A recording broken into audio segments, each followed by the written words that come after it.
Excuse me sir. IP report sir.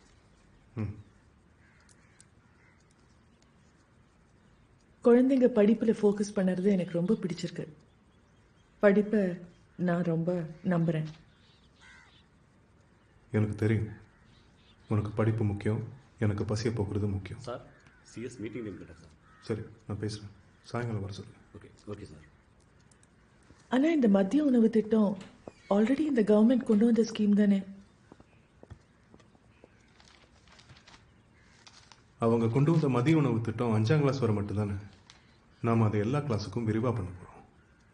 பருப்பும் சாதமும் தானே அவர் பண்ணார். நான் அதை முழு சாப்பாடாக தரலான்னு நினைக்கிறேன். ஆனால் இது மக்கள்கிட்ட பெரிய வித்தியாசத்தையோ தாக்கத்தையோ ஏற்படுத்தும்னு நான் நினைக்கல. வேற என்ன பண்ணலான்னு சொல்கிற சக்தி? 2 வாரம் முன்னாடி ஒரு லேடியோட இன்டர்வியூ பார்த்தேன். நீ எழுதுறிய அந்த பத்திரிக்கையா? ஆமாம், நான் எழுதுகிற பத்திரிக்கை தான். அவங்க ஒரு நியூட்ரிஷனிஸ்ட். அவங்க பேர் கூட ராஜமான்னு ஞாபகம். அவங்க பெண்களுக்குன்னு ஹோம் சயின்ஸ் டிபார்ட்மெண்ட் ஆரம்பித்தவங்க. அவங்களையே இந்த திட்டத்தோட முகமாக பயன்படுத்தக்கூடாது. இலவசமான சாப்பாடுன்னு சொல்லாமல் ஆரோக்கியமான சத்தான சாப்பாடு, சத்துணவுன்னு சொல்லாமே. ஸ்கூலுக்கு வந்தால் கல்வி மட்டும் இல்லை ஆரோக்கியமும் கிடைக்கும்னு சொன்னால் பேரண்ட்ஸ்க்கு ரொம்ப பிடிக்கும்ல. பிரமாதம். பிரச்சனையை என்கிட்ட தைரியமாக சொல்கிறதே கம்மி. பிரச்சனையை சுட்டி காட்டுறது மட்டும் இல்லாமல் அதுக்கு சொல்யூஷன் சொல்கிறியே, அதுதான் சக்தி. ஆனால் ஸ்கூல் திறக்கிறதுக்கு முன்னாடி இந்த திட்டத்தை மக்கள்கிட்ட கொண்டு போய் சேர்க்கணும். நீ ரொம்ப புத்திசாலி. இந்த விஷயத்தில் உனக்கு நல்ல தெளிவு இருக்கு. இந்த திட்டத்தை பற்றி மக்களுக்கும் இதே மாதிரி தெளிவு வரணும்னு நினைக்கிறேன். அதனால எனக்கு என்ன தோணுதுன்னா... ஐயோ வேண்டாம், அதை மட்டும் கேட்காதீங்களேன் ப்ளீஸ். எனக்கும் பாலிடிக்ஸ்க்கும் ரொம்ப தூரம். அதுவும் இந்த மக்கள்கிட்ட வேண்டாம், விடுங்க. அது மட்டும் கேட்காதுங்க ப்ளீஸ். நீங்க கேட்டா இல்லைன்னு சொல்றது எனக்கு ரொம்ப கஷ்டம். இன்னுமா?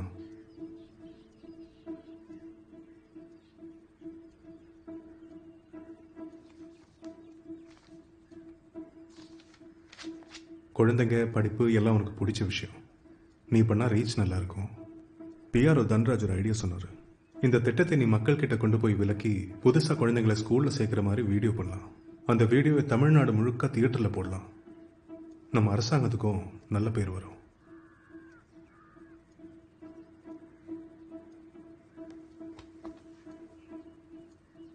இன்னைக்கு நைட் ஃபிலிம்ஃபேர் ஃபங்க்ஷன் இருக்கு. ரொம்ப காலத்துக்கு அப்புறம் கூப்பிட்டுருக்காங்க, போகணும். எனக்கு என்ன தெரியுமோ அதையே பண்ணிட்டு போறேனே. அரசியல் எனக்கு ஆனா அவனா கூட தெரியாது. ஒரு காலத்தில் சினிமா உனக்கு அப்படித்தானே இருந்துச்சு. இப்போ அப்படி இல்லை. சினிமா தான் எனக்கு வசதி. ஜிஎம்ஆர், நான் கிளம்பட்டுமா?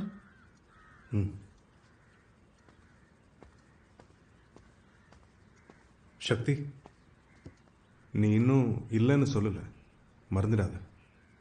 ஆமான்னு சொல்லலையே.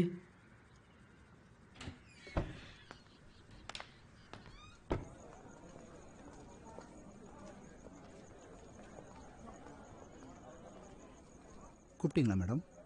சீஃப் கெஸ்ட்டுக்காக தான் வெயிட்டிங். நான் யாருக்கு விருது கொடுக்க போறேன்? பெஸ்ட் டைரக்டர் தான் மேடம். யாருக்கு? Surprise madam. ஸ்டேஜில் கவரை பிரிக்கும் போது தான் தெரியும். சொல்லி தொலைங்க. நான் யாருக்கு விருது கொடுக்க போறேன்னு எனக்கு தெரியணும். இதோ இதோ ஒரு நிமிஷம் மேடம். சக்தி, நீ நினைக்கிற மாதிரிலாம் இருக்காது. அந்த ஆளுக்கு தான் அவார்டு கொடுக்குறாங்கன்னு நாமளே ஏன் யோசிக்கணும்? அப்படியே இருந்தாலும் அவங்க ஏன் ஒன்றை கூப்பிடணும்?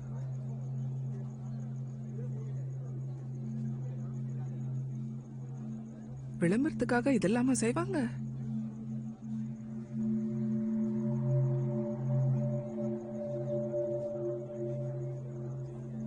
சக்தி, நான் வேணா ஒரு வாட்டி பார்த்துட்டு வரவா? ம்ஹும்.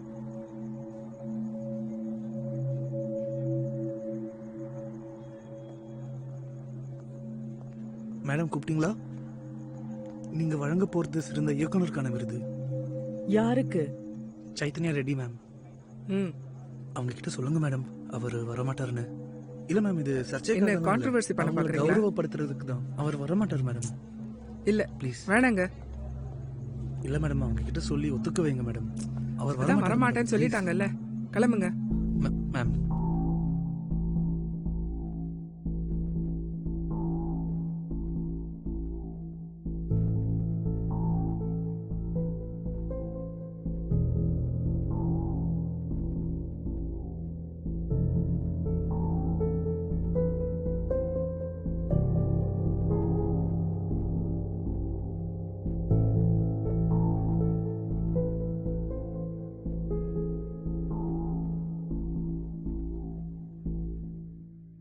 நீங்க சொல்லுங்க, திரும்பவும் அதே ஆண் நம்ம மனசுல இடம் பிடிக்க முடியும்னு நம்புறீங்களா?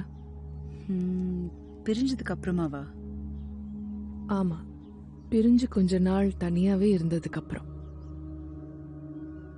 பேச்சுவார்த்தையே இல்ல. இல்ல. நடக்கலாம். எப்படி?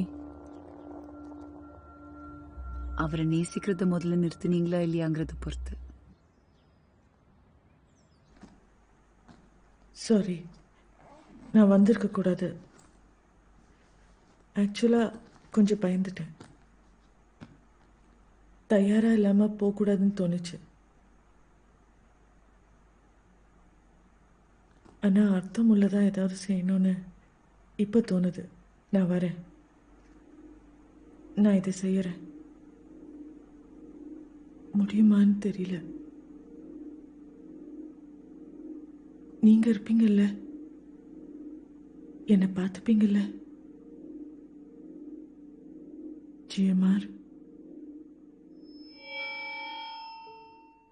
மேலும் ஊட்டச்சத்து நிபுணர் ராஜமாதேவி அவர்களின் ஆலோசனையின் பேரில் இந்த சத்துணவு திட்டமானது பள்ளி குழந்தைகளுக்கு மட்டுமின்றி அந்த பள்ளிகள் இருக்கும் பகுதியில் வசிக்கும் தாய்மார்களுக்கும் கர்ப்பிணி பெண்களுக்கும் நீட்டிக்கப்பெற்று அவர்களுக்கும் சத்துணவு அளிக்கப்படும் என்பதை அன்புடன் தெரிவித்துக் கொள்கிறேன். சரி சரி, நல்லா படிங்க. சரி. என்னது இது? கிளிப்பிள்ளை மாதிரி இவங்க எழுதி வச்சதெல்லாம் என்னால் படிக்க முடியாது. அடுத்த வாட்டி நானே எழுதிக்கிறேன். வணக்கம்மா. தன்ராஜ் அஞ்சாரா? சூரியகலா. இப்படி மூஞ்சிக்கு எதிரி ஏன் வரீங்க? பக்கத்துல வாங்க.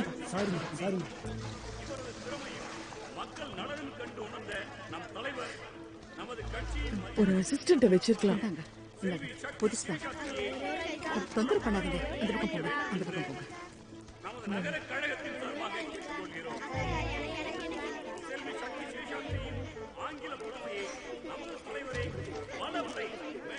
தொந்தரவு பண்ணாதீங்க. போங்க போங்க, அந்த பக்கம் போங்க.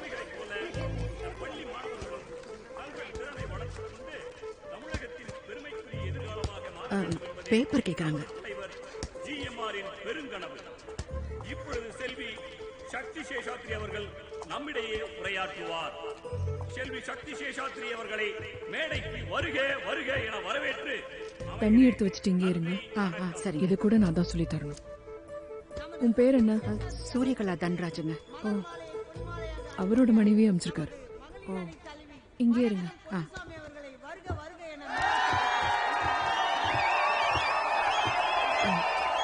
தண்ணி கேட்குறாங்க, ஏற்பாடு பண்ணுங்க.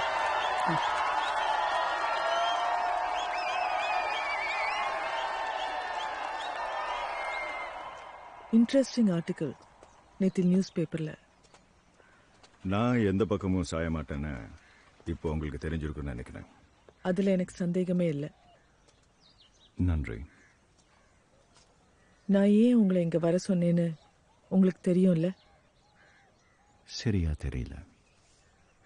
நான் 1983 பாலிடிக்ஸ்ல கால் எடுத்து வச்சப்போ உங்களோட அந்த தீர்க்க தரிசனம், ப்ராஃபஸி, அது இப்போ எனக்கு மறுபடியும் வேணும். சார், அவங்க எங்கே போனாலும் அவங்கள பார்க்கறதுக்கு பெரிய கூட்டம் கூடுது சார். ஆனால் ரொம்ப திமிரா நடந்துக்கிறதா சிலர் சொல்கிறாங்க ஐயா. அதுவும் போக தமிழும் அவ்வளோவா வரல போல.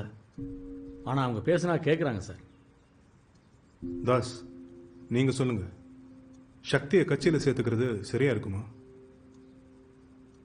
சார், தப்பாகாதுன்னு தோணுது.